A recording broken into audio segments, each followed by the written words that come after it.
Hello everyone, welcome back to the tutorial where we look at the survival shooter game breakdown created from following the tutorial by Mythical Gamer Dev. Next, we are looking at the enemy AI movement. Here we are going to see how the enemy was set up and the basic logic for the enemy in the game. The enemy in this survival shooter game does three main things: find the player, chase the player, and attack the player. Now, to set up these actions, we will be looking at the first two aspects, finding the player and chasing the player. The attack will be in the next video. To ensure the player is able to do this, we created some enemy keys. To ensure the enemy is able to do this, we created some enemy keys. Let's look at that in Visual Studio.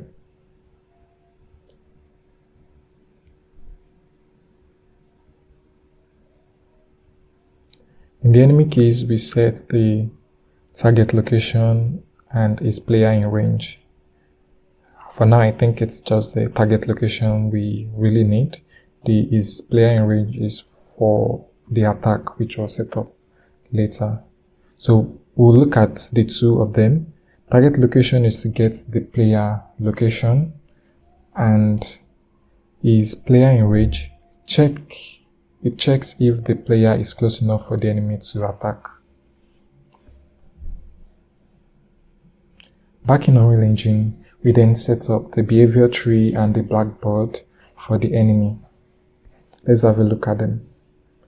We go into log, we check AI, we can see our enemy blackboard.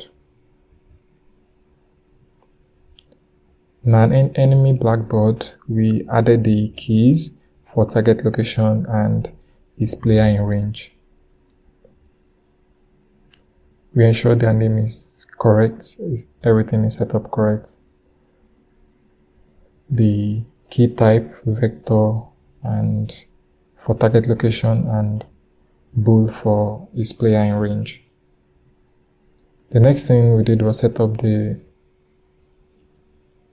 behavior tree.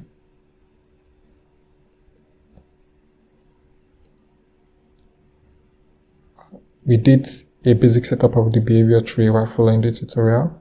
It doesn't have all these tasks at first. We just set up the basic things, setting up from the rows to the selector to the sequence. Before we proceed with the behavior tree setup, let's look at how the initial blackboard and the behavior tree were added to the enemy controller, how they were initialized to the enemy controller.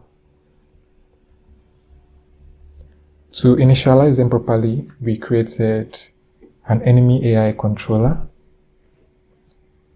so that the enemy AI controller can essentially control the enemy around in the game to do what we want the enemy to do. We go to the C++ classes and look at the enemy AI controller.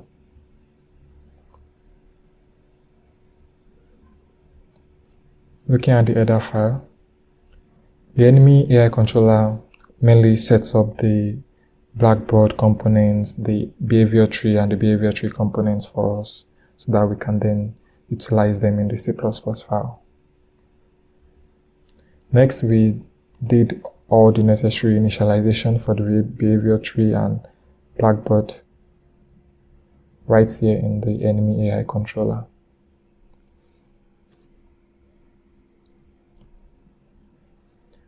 The next thing, we'll go back to the behavior tree.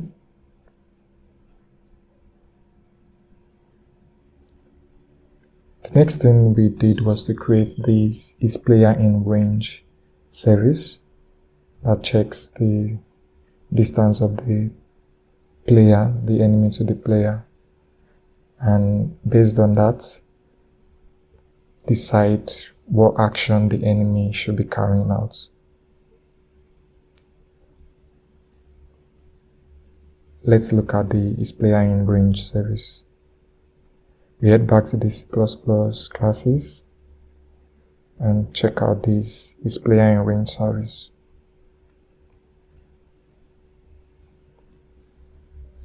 Looking at the header file, the main property we are setting here is the range, which we've assigned a default value. In C++, we see that we get the enemy controller, cast it to pawn, also get the player controller, cast it to pawn.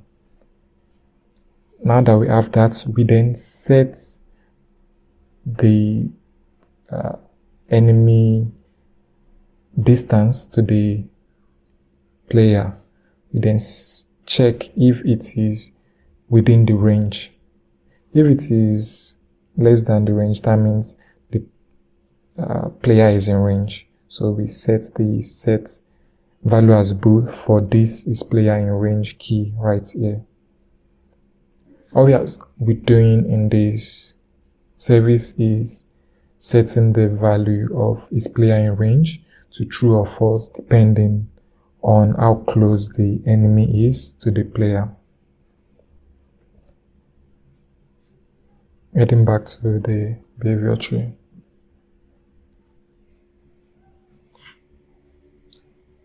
Once we have that set up, we added it to the sequence. I updated my value a bit. Yeah, so 120 works fine just for me. The next thing we did was to create behavior tree tasks, such as this find player location, chase player, and attack. We are looking at find player location and chase player in this video. Let's look at find player location.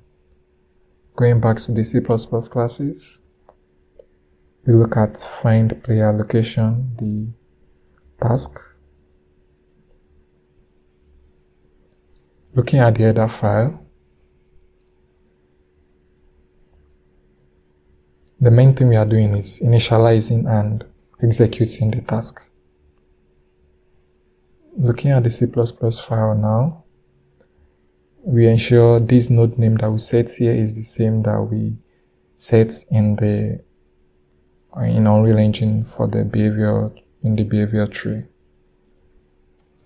Next, we get the enemy AI controller. We get the nerve system as well. We get the player controller and cast it to pawn as well. If the nerve system is valid, then we set the location of the player. We use it to set the target location on the enemy key target location. We call the getActorLocation method on the player pawn, and the value we get from that is set on this enemy key target location. That's all we do in this task. We find the player location and then we update the value in the enemy key target location. In the behavior tree, we added it as appropriate and ensure the node name is the same. The black box key we're using is the target location. Next, the chase player task. Going back to the C++ classes, we check the chase player. Looking at the header file, same setup as the find player location, initializing and then executing the task. Get similar things, the enemy AI controller, the nerve system. Once the nerve system is valid, we get this enemy key target location, which has already been set in the find player location, and then we tell the AI controller to move to that location, to move the enemy to that location, essentially chasing the player. So that's what we do here.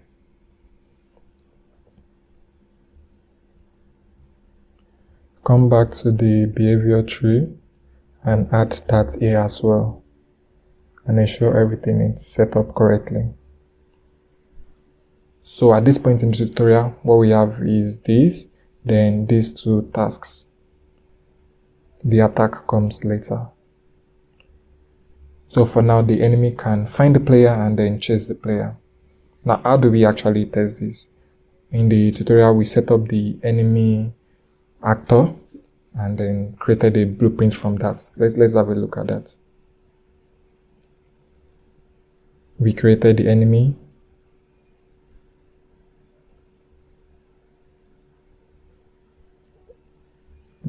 We are not going to look much at this because the enemy was mostly like set up in future tutorial with all the necessary components, all the necessary things relating to future actions like the attacking.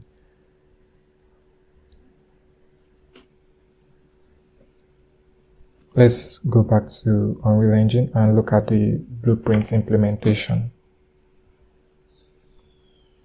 Going back to the contents folder and the AI, we look at the pp_enemy for the enemy blueprints. We check the viewports. The basic things we added: the capsule components for detecting overlap, the mesh, we set that up as appropriate. A key thing we did was set the AI controller. Let's check it out. The controller, let's check the class defaults. The AI controller class, we ensure that we set it to the enemy AI controller so that the enemy AI controller can be in charge of the movements of this enemy actor.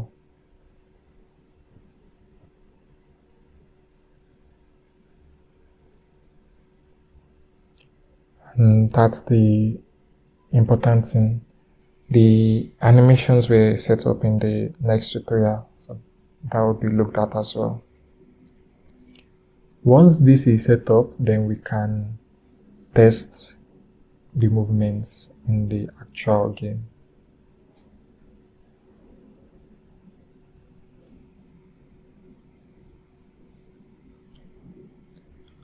Now that's everything for this tutorial. Thank you very much for watching, everyone. See you in the next one. Take care.